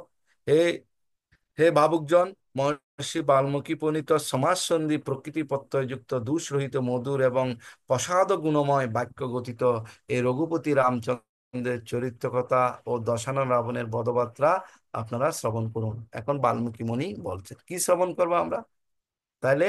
না, উনি কি করছিল, এই যুগ বলে, যেমন যুগীরা যুগ বলে, এখান থেকে ওই পৃথিবীতে, যেমন প্রপাতকে প্রশ্ন করা হচ্ছে যুগীরা যুগ বলে কি করছে, না শূন্য থেকে একটা আপেল নিয়ে আসতে পারে। তার প্রপাত বলছে আমিও তো যুগ বলে এমন যুগী হয়েছি, আমি যুগী বলে এখন ইসকন অনেক সেন্টার সৃষ্টি করেছি, যেখানে অনেক ফ্রিজ আছে, সেখানে কত আপেলের আপেল, আপেলের সবগুলা ফ্রিজের আপেলগুলো যোগ করে কত আপেল আমি সৃষ্টি করেছি, তাহলে আমিও তো কম যোগী না, আমিও তো আরো বড় যোগী, আমিও তো বড় যোগী। ঠিক সেরকম, না যোগীরা যেরকম বড় বড় সিদ্ধ যোগী যারা আছে, এরা এখনো যদি আছে, যেমন আমরা বলতে পারি অনেক যুগে আছে, যেমন, হ্যাঁ, বলছে অশ্বত্থামা এখনো বেঁচে আছে, আরো বলছে, আহ, কি বলে, আপনার হনুমান, এই যে রামের কাহিনী হলো হনুমানজি ওনাকে এখনো জীবিত আছেন। তো আমার একটা লীলা মনে পড়ছে, যে আমাদের গুরু মহারাজকে যখন গুরু মহারাজ অসুস্থ হয়েছিল, তখন গুরু একটা সাক্ষাৎ উগ্র হনুমান মূর্তি আছে, এটা দিল্লির দিকে। তো এই উগ্র হনুমান মূর্তি এটা সাক্ষাৎ। তো ওখানে যিনি মানে সেবক, উনি 7 বছর বয়স থেকে তখন উনার বয়স 77 বছর, মানে 70 বছর উনি সেবা করছে। এবং উনি হনুমানের এত বড় ভক্ত। তো দেখেন, হনুমান যদিও একটা পশু এখানে রূপ ধরেছেন, ভক্ত যদিও, আসলে রামচন্দ্রের সৈন্যবাহিনী কি ছিল? রামচন্দ্রের সৈন্যবাহিনী ছিল অসুর। তারা কিভাবে যুদ্ধ করত? না, তারা যুদ্ধ করত, বড় বড় পাথর মেরে দিত, বড় বড় গাছ তুলে নিয়ে গাছ মেরে দিত, জাম্বুমান, অঙ্গদ, হ্যাঁ, এরকম আরো অনেক আসবে এখানে। হ্যাঁ, এরা কি করতো? না, রামের জন্য যুদ্ধ করছে কে? আর সমুদ্রকে গর্জন করেছিল, সমুদ্র আসছিল, পাথর, যদিও সমুদ্রের উপর দিয়ে হেঁটে পার হতে পারতো, রামের সেই শক্তি ছিল। তো কিন্তু এটার উপর অনেক গল্প মনে পড়ে, সব এখন মনে পড়ছে, দেখছেন সব শ্রবণ গুলো আগে থাকতে এমনি এমনি মনে পড়ছে, এগুলো ভগবানের কৃপা, আপনাদের আশীর্বাদ। তো তখন দেখা যাচ্ছে, না সে সময়ে কি করলো, না এরা যুদ্ধ করছে কিসের মাধ্যমে, এদের কাছে কোনো আধুনিক তীর নেই, যদিও শুধু আহ, রামচন্দ্র, রঘুপতি রামের এবং লক্ষ্মণের কাছে তীর ধনুক ছিল, কিন্তু এই যে যারা এরা ছিল, এরা কেউ তীর ধনুক চালাতে পারতো না। দেখবেন আপনারা, যারা আমরা বিভিন্ন বিভিন্ন সিরিয়াল টিরিয়াল দেখি, সে ওরা কখনো তীর ধনুক চালায়নি। ঠিক আছে?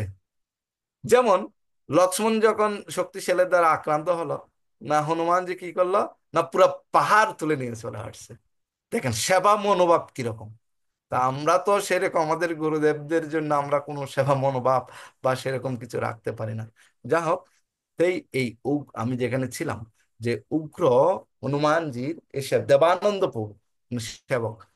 তো তখন আমাদের গুরু মহারাজের কিছু সেবক বা ভক্তরা তখন বললো যে, যখন গুরু মহারাজ খুব অসুস্থ, তখন ওখানে গেল।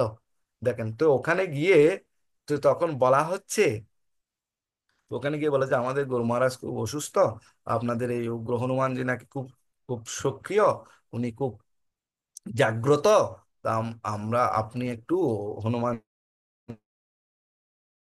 এর কাছে আশীর্বাদ করেন, যাতে আমাদের গুরু মহারাজ সুস্থ হয়ে সারা বিশ্বে প্রভুপাদের মনোবাঞ্ছা পূর্ণ করতে পারে, এবং সারা বিশ্বে কৃষ্ণ নাম, হ্যাঁ, গৌরাঙ্গ গৌরাঙ্গ মহাপ্রভুর নাম প্রচার করতে পারে। কত গুরুত্বপূর্ণ কথা। যদিও সামনে আমাদের, হ্যাঁ, রামনবমীর 2 দিন পরেই, আমাদের গুরু মহারাজের বেশ পূজা, 76তম বেশ পূজা অনুষ্ঠিত হবে। অনেক প্রভু তো বলছেন, আহ হরে কৃষ্ণ হরে কৃষ্ণ কৃষ্ণ কৃষ্ণ হরে হরে, হরে রাম রাম রাম হরে হরে। তো তো তখন যখন বলল, তো বলছে আপনাদের গুরুদেব অসুস্থ, তো উনি অসুস্থ অবস্থায় এখনো প্রচার করতে চাচ্ছেন। তখন ওই দেবানন্দ প্রভু বলে যে, না আমিও আপনাদের গুরুদেবকে দেখতে যাব। দেখেন, তো এই গুরু মহারাজ এখানে আসলো, গুরু মহারাজের সাথে দেখা করলো, গুরু মহারাজ সুস্থ, তো বলছে, আহ তো আপনি তো, তখন দেখে গুরু মহারাজকে দেখে উনি স্তম্ভিত হয়ে গেল, উনি শিহরিত হয়ে গেল। গুরু মহারাজ উনি প্রণাম জানান, তখন গুরু মহারাজ ওনাকে প্রণাম জানালো। তখন উনি বলল যে, দেখুন, আমাদের ইসকনের এখন ছোট বড় মিলে, তখন অন্যরা বলে যে, আমি রঘুপতি রামের কাছে বা হনুমানের কাছে, উগ্র হনুমান এটা সাক্ষাৎ এখনো আছে, তো ওটার কাছে আমরা প্রার্থনা করব, যাতে আপনার আরোগ্য লাভ হয়, আপনি যাতে প্রচার করতে পারেন। তখন গুরু মহারাজের মনোভাবটা দেখেন, তখন আমাদের গুরু মহারাজ বলছে, আপনার হনুমানজি তো অনেক শক্তিশালী, হনুমানের দবজা দিয়েছিল, হ্যাঁ, যুদ্ধের সময়, কুরুক্ষেত্রের যুদ্ধে কৃষ্ণ ছিল সেখানে, এবং সেখানে কি হয়েছিল, না অর্জুন মহাশয় জয়লাভ করছিল। তো আপনি আমার ঠিক একইভাবে আপনি আমাদেরকে আশীর্বাদ করুন। আমাদের এখন প্রায় 700-এর মতো মন্দির আছে, প্রচার কেন্দ্র আছে, সেখানে যারা প্রেসিডেন্ট আছে, তারা মায়ার বিরুদ্ধে যুদ্ধ করে পারছে না। দেখেন অসুস্থ অবস্থায় গুরু মহারাজের মনোভাব কিরকম, মায়ার বিরুদ্ধে যুদ্ধ করে পারছে না। কৃপা করে এই লীলাটা আপনার স্মরণ করে রাখেন, এটার সাথে মিট করা আছে। যেহেতু কৃপা করে আপনি আশীর্বাদ করেন যাতে আমাদের এই টেম্পল প্রেসিডেন্টরা উগ্র হনুমানের কাছে বলবেন উনার কৃপায় যাতে মায়ার বিরুদ্ধে যুদ্ধ করে। যুদ্ধ আমাদের চলছে, তখনও যুদ্ধ ছিল, এখনো যুদ্ধ আছে, আগেও যুদ্ধ ছিল, এবং ভবিষ্যতেও যুদ্ধ হবে। মারক কঠিন যুদ্ধ আমাদের চলছে, যুদ্ধ আরম্ভ হয়ে গেছে।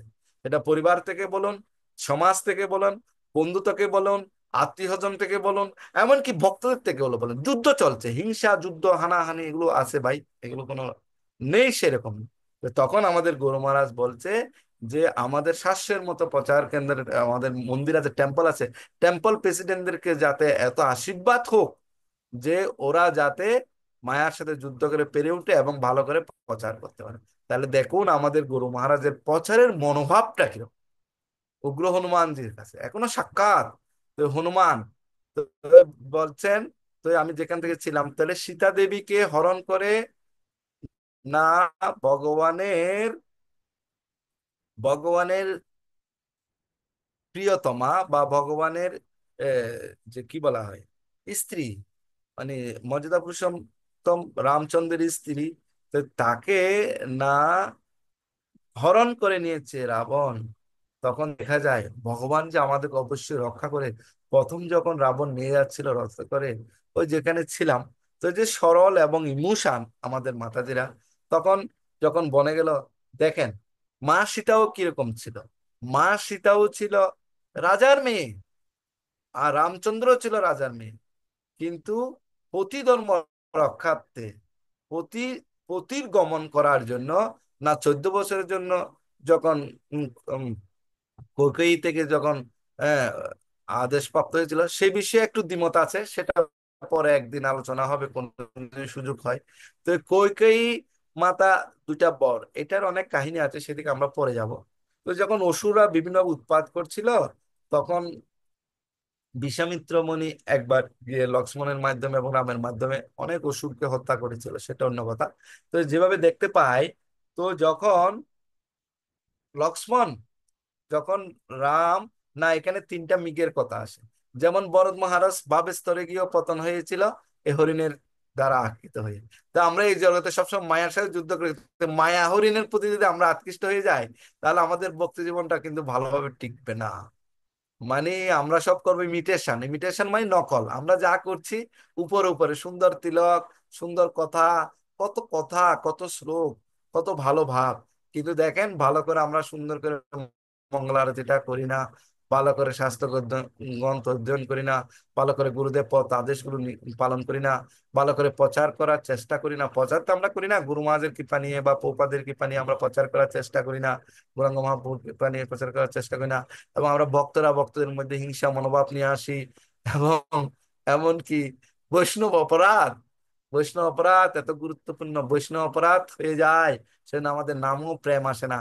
যেরকম বাল্মীকি মুনি আগে যদিও দুষ্য ছিল, কিন্তু সে বর্মা থেকে নারদ থেকে উপদেশ পেয়ে ওদের থেকে শিক্ষা গ্রহণ করে, তাদের শিক্ষাকে যথাযথ ইয়ে করে কি বলা হয়, এবং একজন সিদ্ধ যোগীতে পরিণত হয়েছিল, এবং ব্রহ্মালোক ব্রহ্মাণ্ডের সব সময় সব জায়গায় বিচরণ করার ক্ষমতা প্রাপ্ত হয়েছিল, এবং এই বাল্মীকি রামায়ণ রচনা করেছিল। ঠিক একইভাবে মায়েরা কেন ইমোশন, না আমাদেরকে ব্রাহ্মণ বেশি শব্দ বেশি সাধুরা বিভিন্ন জনে আমাদের বক্তিটাকে চুরি করে নিয়ে যাচ্ছে কিনা, বক্তি দেবীকে চুরি করে নিয়ে যাচ্ছে। তো লক্ষ্মণ কি করেছিল, লক্ষ্মণ রেখা দিয়েছিল, যেটা গুরুত্বপূর্ণ। তো যেহেতু দেখা যায় না, মাতাজিরা কি করলো, না মাতাজিকে তখন বলছে ওই মায়া মৃগ, যেমন দশরথের একই অবস্থা মৃগের দেখে, ভরত মহারাজের একই অবস্থা, আর এদিকে মা সীতাও একইভাবে হরিণ লাগবে, আমার সোনার হরিণ চাই ভাই, আমার সোনার হরিণ চাই, আমি লুপ করতে চাচ্ছি। আমাদের লুপ হওয়া উচিত কি তাই, ভগবান চরণের শরণাগতির জন্য। কিন্তু আমি জড় বিষয়ের প্রতি লুপ করছি, তো আমরা ভক্ত হইও আমরা তো জড় বিষয় চাচ্ছি, যে বাবু পারে ভালো টাকা পয়সা ইনকাম যা হোক। সেটা আমরা তো দেখতে পাই, সনাতন গোস্বামী রূপ গোস্বামী একজন ফাইন্যান্স মিনিস্টার ছিল, আর একজন প্রাইম মিনিস্টার ছিল। হ্যাঁ, তা সেখান থেকে তারা সবকিছু ত্যাগ করে না স্বর্গগামী হয়ে মহাপুর প্রচার অংশগ্রহণ করছিল। তো এভাবে আমরা দেখতে পাই যে এই জড়জগতে না, তো এই যে লক্ষ্মণ রেখা দিয়েছিল, তো লক্ষ্মণ রেখাকে অতিক্রম, যদিও লক্ষ্মণ রেখা দিয়েছিল, লক্ষ্মণ পরে গেছিল, ওই ইমোশন বুঝে না, বজে না। তোমার ভাইকে ওই মারিচকে যখন তীরবিদ্ধ করলো ওই সৈন্য মৃগ, তখন সে কি করলো, না রূপ ধরে এ, রামের কণ্ঠকে নকল করে ভাই লক্ষণ আমাকে বাঁচাও বাঁচাও চিৎকার করলো। কিন্তু লক্ষ্মণ বলছে না, দাদাকে কেউ মারতে পারে না, উনি আমি জানি দাদা ভগবানের মতো, বা দাদাকে কেউ মারার শক্তি নেই। পরমেশ্বর ভগবান, ভগবান কি কাউকে মারে? ভগবান কারো প্রতি হিংসা করে? রাবণকেও মেরেছে না, তার কর্মকে মেরেছে। আর মারবে কি? আত্মা তো মারা যায় না, আত্মা তো মারা যায় না। আমরা যেমন দেখতে পাই জয় বিজয় ছিল, এরা আহ ওই হিরণ্যকশিপু এবং হিরণ্যাক্ষ হয়েছিল, এবং রাবণ কুম্ভকর্ণ হয়েছিল, শিশুপাল দন্তবক্র হয়েছিল। আবার বলে অনেকে মজা করে, এখন তো হওয়ার কথা না, এ তো উদ্ধার হয়ে গেছে ভগবানের শত্রু হয়ে, তারপরে জয় বিজয় হয়েছিল। মানে কি, আমাদের জগদানন্দ মিশ্র, মাধবানন্দ মিশ্র, জগাই মাদাই, যা হোক এটা পরবর্তী দেখা যায় যে ভগবান কাকে মারে না। আর এই কলিকালে তো মারে না, এই কলিকালে কি করে, না এই কলিকালে আমাদের তো বলছিলাম যে কথা, আমাদের যেখানে ছিলাম, তো অসুর কোথায়, তাহলে ত্রেতা যুগে এই অবস্থা ছিল, বলছিলাম অনেক দূরে, আর তারপরে না ঘরে ঘরে। আর এখন কলিতে আমার মধ্যে কতক্ষণ অসুর, কতক্ষণ আবার অন্য কিছু হয়, আমার হৃদয়েই সব বাস করছে। তো সেটা কিভাবে শুদ্ধ করবে, না সেটা হরিনামের আশ্রয় নিয়ে। খুব সুন্দর দেখেন, রামের থেকে শিক্ষাগুলো কিভাবে আসে, কত সুন্দর গুরুত্বপূর্ণ। তো এই যেহেতু লক্ষ্মণ রেখা দিয়েছিল, তো আমাদের জন্য লক্ষ্মণ রেখা হচ্ছে কি, না আমাদের গুরুদেবরা যেটা দিয়েছে, বিশেষ করে morning session, this is the very important. যেমন ভোরবেলা ঠিক টাইমে উঠা, মঙ্গল আরতিটা করা। এবং আমি নিজে ব্যক্তিগতভাবে যদি আর্লি ভালোভাবে জবটা করতে না পারি, পরবর্তী জব করি কষ্ট করে, কিন্তু আনন্দ পাই না, টেস্ট পাই না। সকালে যে একটা মধুর মতো যে আনন্দ হয়, নিরিবিলি খুব দ্রুত সুন্দর জব হয়ে যায়। তা আমাদের গুরুদেবরা হচ্ছে ভালো করে ষোলমালা জপ করা, চারটা নিয়ম অনুসরণ করা। ও আমি কি বলছি আমি জানি না, আপনারা একটু বুঝে নেন আমি কোথা থেকে আসছি, কিভাবে বুঝাতে যাচ্ছি। তো চারটা নিয়ম পালন করা, এবং হ্যাঁ ভালো করে সুরমালা জপ করা, কোনো ভক্তের নিন্দা না করা, শাস্ত্রগ্রন্থ অধ্যয়ন করা, প্রভুপাদের প্রচারের অংশ হওয়া, এটা আমাদের গুরু মহারাজের ইচ্ছা, এবং সকল ইসকন গুরু বর্গের এবং প্রভুপাদেরও মনে হয়। আমাদের একমাত্র শিক্ষাগুরু হলো ছিল প্রভুপাদ, যিনি আমাদের পরম গুরুদেব। তো এই যে মনোভাব, এটা হচ্ছে আমাদের লক্ষ্মণ রেখা। এটার বাইরে যখন যাব, তখন আমাদের ভক্তিটা নষ্ট হয়ে যাবে, চুরি হয়ে যাবে। খুব ইম্পর্টেন্ট। ঠিক একইভাবে মাতা সীতা না ভগবানকে বিশ্বাস না করে, না ওই ভণ্ড বেশধারী সাধু, কপটতা, হ্যাঁ ইমিটেশন নকল সাধু, এইভাবে মা সীতাকে কি করেছিল, ভক্তি দেবীকে, ভক্তির জননী হত্যা করেছিল, মানে সরি, হরণ করে নিয়ে গিয়েছিল। তো সে সময় বৃদ্ধ জটায়ু বাধা দিয়েছিল, রামায়ণ কান্ডে দেখতে পাই। তখন ওর ডানা ডানা কেটে ফেলেছিল, এক ডানা নিয়ে তারপরে উড়ে গেল, অনেক যুদ্ধ করলো। পরে রামের সাথে এবং লক্ষ্মণের সাথে দেখা হলো, এবং তাদের, এবং কি ভগবান নিজ পুত্রের মতো, তো কেউ যদি ভগবানের সেবায় যুক্ত থাকে, ভগবান নিজ পুত্রের মতো তাকে সেবা করে, হ্যাঁ, তার অন্ত্যেষ্টিক্রিয়া করছিল রামচন্দ্র, সেরকম আমি রামায়ণ থেকে এটা পড়ছি আর কি, এটা ভাগবতম আছে স্পষ্ট করে। তো যা হোক, তো এইভাবে আমরা দেখতে পাই যে আমাদের একটা নীতি করতে হবে। তো এই এই বাঁচার জন্য চাণক্য পণ্ডিত একটা খুব গুরুত্বপূর্ণ আমাদেরকে শ্লোক বলেছেন, শিক্ষা। আমরা তবু আর কতক্ষণ বলা যাবে মোটামুটি? আরো 5 মিনিট হলে আমরা কিছু প্রশ্ন উত্তর আছে। আচ্ছা, হরিবল হরি। আমি আপনার কথা মতো যা বলার তা হয়ে গেছে মোটামুটি, শিক্ষা এসে গেছে। যা হোক, তো এখন বলছে এই আসলে এই যে রাবণের স্ত্রী, ওই যে অশোক বনে যে মাতা সীতাকে এই যে রাবণ হরণ করে নিয়ে গিয়ে বেঁধে রাখলো, তখন রাবণের স্ত্রী মন্দাদরি কিন্তু সেটা নিষেধ করেছিল। শুনে না, আমাদের যখন অসুর মন, সেটা আমরা শুনতে চাই না। আমাদের গুরুদেবরা আমাদেরকে বলে, দূর, গুরুদেব কি এখানে আছে নাকি, এটা কি আর হবে, বলছে নাম জপ করতে। আসলে নামের প্রতি বিশ্বাস নেই আমাদের, সেজন্য আমাদের সিদ্ধে আসে না। কিন্তু না রত্নাকর দুঃস, কিন্তু সে কিন্তু নামের প্রতি, নাম বলতে পারে না, জিহ্বা পাপে এত ভারী হয়েছে, মরা মরা বলে। সেখান থেকে রামের উৎপত্তি হয়ে ভগবান রামের কাহিনী যুগ বলে, বর্মার আশীর্বাদে, নারদ মুনির আশীর্বাদে এই রামায়ণের কাহিনী উনি বর্ণনা করতে পেরেছেন। এবং বলছেন এই আশীর্বাদ দিচ্ছে, সে রামায়ণের কাহিনী যারা শুনবে তারা কত পুণ্যবান হবে, আর ব্রাহ্মণরা যদি সেটা পাঠ করে সে ব্রাহ্মণদের মধ্যে শ্রেষ্ঠ ব্রাহ্মণ হবে, বৈশ্যরও হবে সেরকম, ক্ষত্রিয়রাও হবে সেরকম, শুদ্ধরাও একদম স্বাস্থ্যসম্মত হয়ে যাবে। কত গুরুত্বপূর্ণ। যাই হোক, তো এই যে মন্দাহাদরি, তো মন্দাহাদরি নিষেধ করছিল যে অসুখ বনে করেছিল। আসলে রাবণ তো অনেক শক্তিশালী, কুম্ভকর্ণকে লাগাছিল, তার পুত্র ইন্দ্রজিৎকে লাগাছিল, অনেক বড় বড় যুদ্ধ, ইন্দ্রজিৎ তিনি ইন্দ্রের সাথে যুদ্ধ করে, স্বর্গরাজ ইন্দ্রকে যুদ্ধ করে পরাজিত করেছেন, তার সাথে এত পাওয়ারফুল। হ্যাঁ, কিন্তু না, রাবণ ত্রিসন্ধ্যা গায়ত্রী করতো। আমরা যখন এখন গায়ত্রী করি, এখনকার ব্রাহ্মণরা তো ত্রিসন্ধ্যা করে না, ওরা একসন্ধ্যা করে, শুধু ব্রহ্ম গায়ত্রীটা করে। যারা ব্রাহ্মণ করে আর কি ভালো মতো, তাও এরা ঠিক মতো করে না, ব্রহ্ম গায়ত্রীটা করে। এক বেলা করে, অনেকে দুই বেলা করে, অনেকে হয়তো তিন বেলাও করতে পারে, সেটা আমরা জানি না। কিন্তু আমার সাথে যে কয়েকজন ব্রাহ্মণের সাথে পরিচয় আছে, এরা কোন রকমে এক বেলা করে, ওরা বলে করে, আমি দেখি না করতে, আমি গেছি ওদের এখানে অনেকবার, যে হোক সম্পর্কের কারণে। তো যা হোক, তো কিন্তু এই রাবণ তিন বেলা গায়ত্রী করে, ব্রাহ্মণ, কিন্তু না ভগবানের সারা পৃথিবীর এসে কিরকম, না সেটা বলা হয়েছে, না স্বর্গে যাওয়ার সিঁড়ি রচনা করছে। এখন আমাদের যে ওই যে আমাদের পুণ্য শেষ হলে তো আমরা যেরকম ব্যাংকে অ্যাকাউন্টে টাকা রাখলে টাকা যখন শেষ হয়ে যাবে তখন তো ব্যাংক থেকে আর টাকা চাইলে দেবে না। তো স্বর্গে গেল পুণ্য কর্ম শেষ হলে, কিনে পুণ্যে মরতে গতি, আবার পুণ্য শেষ হলে আমাদের আবার গতি নিম্নমুখী হয়ে যাবে, আসে যাবে, মরতে চলে আসবে। সেরকম স্বর্গে গেলেও আমাদের স্বর্গও মৃত্যু আছে, বর্মারও মৃত্যু আছে। গীতা থেকে আবর্ম পুনরালোক পুনরাবর্তন, তাহলে দেখেন কত গুরুত্বপূর্ণ কথা। তাহলে আমরা সেরকম যেখানে গেলে আমাদের আর মৃত্যু হবে না, তো বলছে সেটা অর্জন করার ভক্তদের কিছু যোগ্যতা লাগে। বলছে মাতৃবৎ পরদারেষু পরদ্রব্যেষু লুষ্টব, কত গুরুত্বপূর্ণ। আত্মবৎ সর্বভূতেষু যপস্যতি সপণ্ডিত, খুব গুরুত্বপূর্ণ। এটা পোপাত বেশি কুট করত।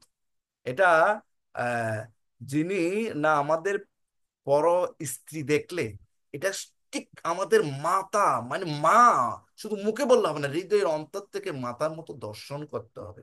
এবং অন্যের সম্পত্তি দেখলে সেটাকে ভাবতে হবে এটা আমার না, এটা মাটির ডেলার মতো, মাটির ডেলা কেউ পড়ে থাকলে সেটা নে, লাথি দিয়ে ফেলে দে, দরকার নেই সব, এই জগতের অন্যের সম্পত্তি আমার দরকার নেই।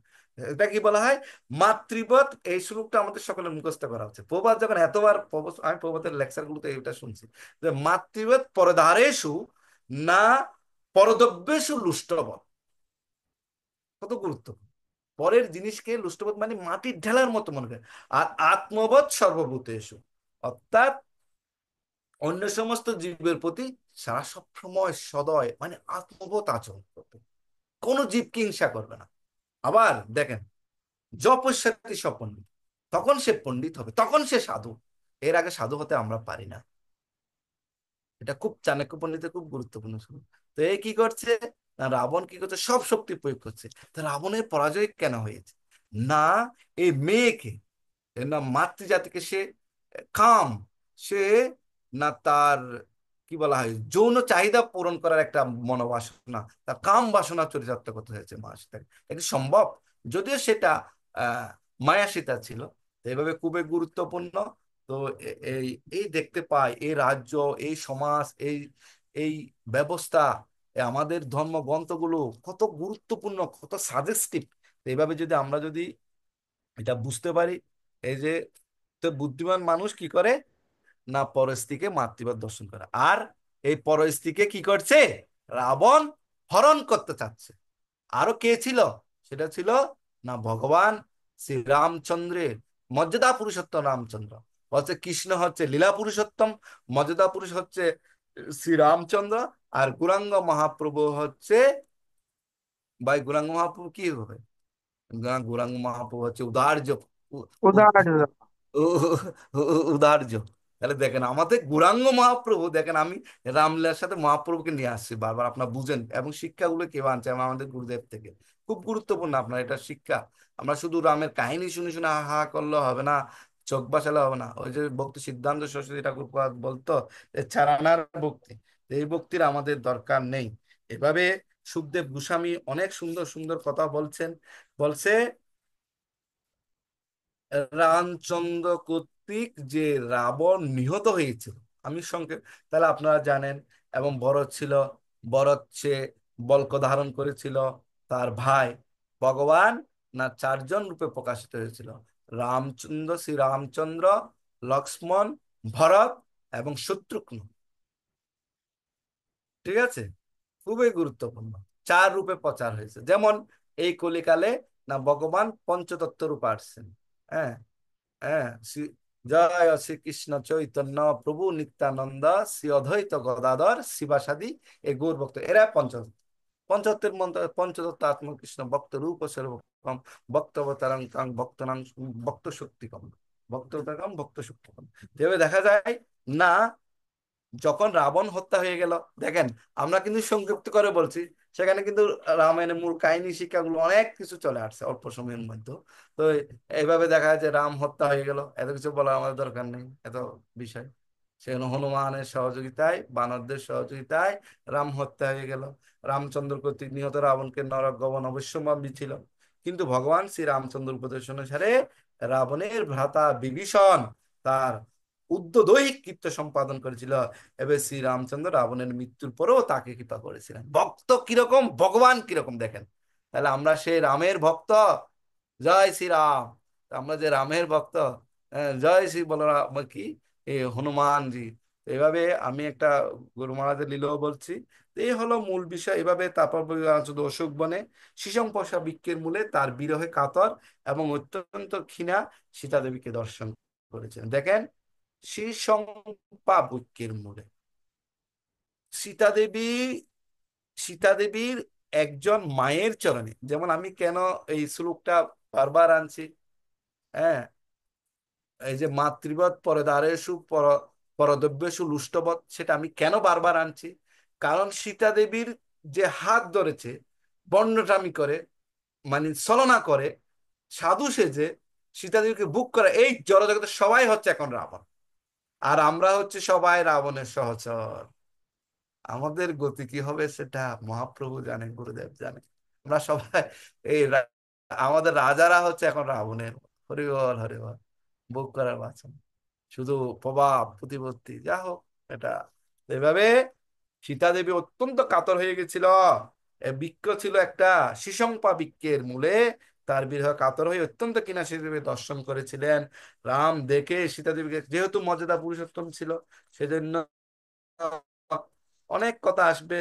এবং না এই লব কুশ, এই, হ্যাঁ, এই বিশ্ব মনি বলছে সে এত বছর ছিল, হ্যাঁ, ইয়ের আন্ডারে। যদিও সীতা দেবীকে বুক করা এত সহজ নয়। তো যদিও রাবণ ব্রাহ্মণ ছিল, ত্রিসন্ধ্যা গায়ত্রী করত, না ভগবানের স্ত্রীকে হরণ করে বুক করার মনোভাব করেছিল, জগতের মানুষকেও তার পূজা করে না। এবং একবার পার্বতী দেবীকেও সে হরণ করার চেষ্টা করছিল। শিবজিকে, এই কাহিনীগুলো অনেক আছে, সুন্দর সুন্দর কাহিনী পদ্ম পুরাণে আছে, গরুর পুরাণে আছে। তারপর আর না হনুমান পশু হয়েও সীতা দেবীকে রক্ষার এবং ভগবানের অর্থাৎ লক্ষ্মী দেবীকে রক্ষা করার যে প্রচেষ্টা, বা ভগবানের প্রথম তো লঙ্কায় গিয়ে, স্বর্ণ লঙ্কায় আগুন ধরিয়েছিল হনুমানজি, জয় ছিল হনুমানজি, বজরাঙ্গুলি হরি হনুমান। হনুমানজি প্রথম লঙ্কায় সংকেত দেয়, সব পুরে তছনছ করে দেওয়া ছিল প্রথম। এবং সীতা দেবীর খবর নিয়ে আসছিল। আর এখনকার মতো তো ভাই এইসব ইয়ে ছিল না। তো যা হোক, এটা অনেক গুরুত্বপূর্ণ। তো এই এই যে যেহেতু সহযোগিতা করছিল, এবং ভগবানের ভক্তিকে, এইখানে ভক্তি বা লক্ষ্মীকে যদি অসুরা চুরি করতে চায়, তাহলে তাদের নাম কেউ নেবেন। আর এটাকে যদি একটা নিচু শ্রেণীরও হয়, আমরা ওই যে প্রপাত বলছে না গীতাতে, নমাং দুষ্কৃতা নাং, প্রপাত এটা সবসময় নমাং দুষ্কৃতা নাং মুরা প্রপদ্যন্তে নরাধমা মায়া অপহিত জ্ঞানাং আসরিক বা মহার্ষিত। তো আমরা যখন আসরিক ভাবে থাকবো, তখন কখনো এই ভগবানকে, রামের কাহিনী, রামের লীলা, যদিও এখানে অনেক সুন্দর সুন্দর কথা বলছে, সেটা আমাদের হবে না। তো এই যে ভরত মহারাজ যখন এভাবে রাবণকে হত্যা করে, রাবণের পূজাকে ভরত মহারাজ কি করছিল, না মূত্র শুদ্ধি সদৃশ জপ, হ্যাঁ, গোমূত্র সিদ্ধ ব্যবহার করেছিলেন, এবং হ্যাঁ, বলকলের দ্বারা তার দেহ আচ্ছাদন করে জটাধারী হয়ে কুশাসনে শয়নপূর্বক দিনাতিপাত করেছিলেন। সেই কথা শুনে পরম করুণাময় ভগবান রামচন্দ্র অত্যন্ত অনুতাপ করেছিলেন। তো এখানে আমি একটু উদাহরণ খুব দরকার, যেহেতু আমাদের গুরু মহারাজের সামনে বেশ পূজা। তো গুরু মহারাজকে যখন বড় বড় সেবা দিচ্ছিল প্রপাত, তো গুরু মহারাজ এখন তখন ওই কৃষ্ণনগর থেকে যখন এ, প্রথম মন্দির তৈরি করার জন্য বিশেষ করে রড এবং সিমেন্ট নিয়ে আসতো। তো যেদিন সিমেন্টের গাড়ি আসতো, এরকম অনেকবার নাকি সিমেন্ট, কিছু কিছু সিমেন্টের বস্তা ওইখান থেকে গাড়ি থেকে গাড়ির ড্রাইভারের মাধ্যমে চুরি হয়ে যেত। আর গুরুমা সেটা শুনতে পেলে গুরুমারা বলছে, না, এটা কৃষ্ণের সম্পদ, আমরা ভিক্ষা করে আনি, এটা মহাপ্রভুর মন্দির হবে।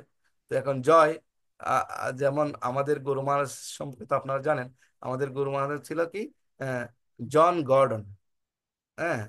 তো পরে প্রপাত যখন মন্টিলে দেখা হলো, প্রপাত এত খাবার দিয়েছিল, প্রপাতের প্রথম দর্শন প্রপাতের সাথে খাবার খেয়ে মনে হচ্ছে গুরু মহারাজ মনে করছে যেমন আমার পেট ছিঁড়ে যাবে, বমি হবে। তারপরও খেয়ে কত আনন্দ, মনে হচ্ছে কদিনের অভুক্ত। তারপর গুরু মহারাজ প্রথম গুরু মহারাজকে প্রভা সেবা দিচ্ছিল, এই যে মন্দির মার্জন করা এবং সমস্ত প্লেট গুলো দিয়ে ফেলা। কিন্তু এর 2 বছর পর উনার সন্ন্যাস দীক্ষা হয়ে গেল। হ্যাঁ, 70 সালে উনার সন্ন্যাস দীক্ষা হয়েছিল। 68 সালে মন্টিন মন্দিরে উনি হরিনাম দীক্ষা নিয়েছিল। আর 2 বছর, 21 বছর পরে মহাপ্রভু 24 বছর বয়সে সন্ন্যাস নিয়েছিল। আর ছিল প্রপাত গুরুদেবের কৃপা, গুরু কৃপা কিরকম দেখেন, 21 বছর বয়সে সন্ন্যাস হয়েছে। তো গুরু মহারাজ এখনো ভাবে আমি সে ছিল প্রপাদের সেবক, আমি প্রথম প্রসাদ পেয়েছি, প্রপাত আমাকে সানগুজে প্রসাদ পেয়েছে, সে আনন্দ আমার আর হয় না। আমি ঝাড়ু দিয়েছি, এমন কি না, আমি সমস্ত বাসন মার্জন করেছে, সে সেবা, সে সেবক হয়ে আমি থাকতে চাই। ঠিক একইভাবে আমাদের রামচন্দ্র থেকে শিক্ষা। তো এখানেও ভরত মহারাজ তার ভ্রাতৃত্বের যে বন্ধন, রামের প্রতি তার ভালোবাসা, দেখেন কত সুন্দর উদাহরণ। একদম একজন সাধকও এরকম করতে পারে না। কুশা আসনে বসেছিল, সিদ্ধ জব খেয়েছিল, গোমূত্রের সাথে সিদ্ধ করে, এমনকি এই মানে গাছের বাকল পরে জীবনযাপন করছে। তা আমরা কি সেরকম? আমাদের এখন, এখন আমাদের একমাত্র তপস্যা হচ্ছে কি, আমাদের একমাত্র তপস্যা হচ্ছে সাধু সঙ্গে থাকা, এটার জন্য ভগবানের কাছে প্রার্থনা করা, গুরুদেব আমাদেরকে যে নিয়ম দিয়েছে সেগুলো করা, এবং এই জড়জগতে যে আমরা কষ্ট পাচ্ছি, এই জন্মেই যাতে আমরা ভগবত ধামে চলে যেতে পারি। আবার কোথায় গেলে কোথায় কি হবে, 10,000 বছর সুবর্ণ সুযোগ আছে। এই যে একটা হয়তো স্বর্গে গেলাম, সেখানে 10,000 বছর অনেক বেশি আরো চলে গেল। তো আমি একটা লেকচারে শুনছি আমাদের, হ্যাঁ, তো উনি বলছে যে প্রপাদও বলছিল যে এই আমাদের ইসকন ভক্তের মধ্যে বেশিরভাগই হয়তো স্বর্গে স্বর্গে যাবে। যা হোক, এটা আমি শুনেছি। তো যা হোক, এভাবে স্বর্গে গেলে অনেক বছর চলে যাবে, আবার আসবে কিনা কি জানে। যা হোক, তো এভাবে এই রামচন্দ্রের এই যে রামায়ণ, বাল্মীকি রামায়ণ এবং এই যে বিষয়, এইভাবে আমরা দেখতে পাই যে কিভাবে এই এই যে ব্রহ্মচর্যের যে বিষয়, এই এই যে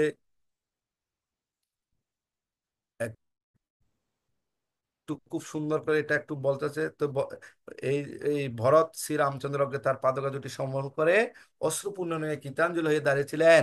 তখন শ্রী রামচন্দ্র তার অশ্রুজল ভরতকে স্নান করিয়ে ভোগ কন্দর আলিঙ্গন করেছিলেন। সীতা দেবী এবং লক্ষ্মণ সহ শ্রী রামচন্দ্র বিজ্ঞ ব্রাহ্মণ ও পূজনীয় কুলবৃদ্ধদের প্রণতি নিবেদন করেছিলেন, এবং অযোধ্যায় প্রজাবৃন্দ তাকে ভগবান তাদের সশ্রদ্ধ প্রণতি নিবেদন করেছিলেন। এবং অযোধ্যায় এক মহা মহা উৎসবের আয়োজন করেছিল, এবং কুলগুরু বশিষ্ঠ শ্রী রামচন্দ্রের জটামুচন করে তার মস্তক মুন্ডন করিয়েছিলেন, এবং তারপর কুলবিদ্যদের সঙ্গে মিলিত হয়ে 4 সমুদ্রের জল দিয়ে দেবরাজ ইন্দ্রের মতো শ্রী রামচন্দ্রের অভিষেক করেছিলেন। তাহলে আমাদের দেখা উচিত, কোনো যদি শুভ কাজ করতে হয় অবশ্যই রামচন্দ্রের যেমন বশিষ্ঠ মুনি এখানে ওদের কুলগুরু ছিল, আমাদের মস্তক মুন্ডন করতে হবে। যেমন আমরা সময় মস্তক মুন্ডন করে, এটা এটা ইম্পর্টেন্ট। এবং যজ্ঞ করতে হবে, এবং ভালো করে স্নান করতে হবে, তিলক আদি করতে হবে, দেহ পবিত্র হতে। যেমন আমি আজকে যে আপনাদের কিনা প্রবচন দিচ্ছি, সেজন্য আমি যে কোনোই দিই, আবার প্রবচনের আগে স্নান করে সুন্দর করে তিলক করে সব গাইতে দায়িত্ব করে সুন্দর করে রেডি হয়ে আনারও দেখেন, আমি কিন্তু কিছুই বলতে পারতাম না, না আমি গন্ধ থেকে একেবারেই বলি নাই, কিন্তু কোথায় কোথায় থেকে এই শুধু লাস্ট এই গ্রন্থ থেকে দুই একটা কথা বললাম, এবং আপনাদেরকে কোথায় কোথায় থেকে সব বলে ফেললাম। তো এটা হচ্ছে ছিল প্রপাত এবং আপনাদের আশীর্বাদ এবং বক্তব্যের আশীর্বাদে এভাবে সম্ভব হয়েছে। জয় ছিল প্রপাত কি, জয়, জয় অনন্ত অনন্ত কোটি বৈষ্ণব ভক্তবৃন্দ কি, জয় শ্রী রামচন্দ্র কি, জয় রামচন্দ্র ভগবান কি, যে মর্যাদা পুরুষোত্তম শ্রী রামচন্দ্র কি। সকলে আশীর্বাদ করবেন। আমার অবশ্য অনেক ভুল ত্রুটি হবে, এটা স্বাভাবিক, যেহেতু আমরা বদ্ধ জীব, তো আমাদের ত্রুটি আছে। তো এই ভুল ত্রুটিগুলো যা হয়েছে সবকিছু আমার। আর যদি ভালো কিছু হয়ে থাকে, এটা হচ্ছে আমার গুরুদেবের এবং শিল প্রপাতের এবং আচার্যবর্গের, ইসকন গুরুবর্গের এবং আপনাদের কৃপা। হরে কৃষ্ণ হরে কৃষ্ণ, কৃষ্ণ কৃষ্ণ হরে হরে, হরে রাম রাম রাম হরে হরে। জয় শিল প্রভুপাদ, জয় গুরু মহারাজ। পঞ্চা কল্পতরুভ্যশ্চ কৃপা সিন্ধুভ্যশ্চ পতিতানাং পাবনেভ্যো বৈষ্ণবেভ্যো নমঃ। হরে কৃষ্ণ।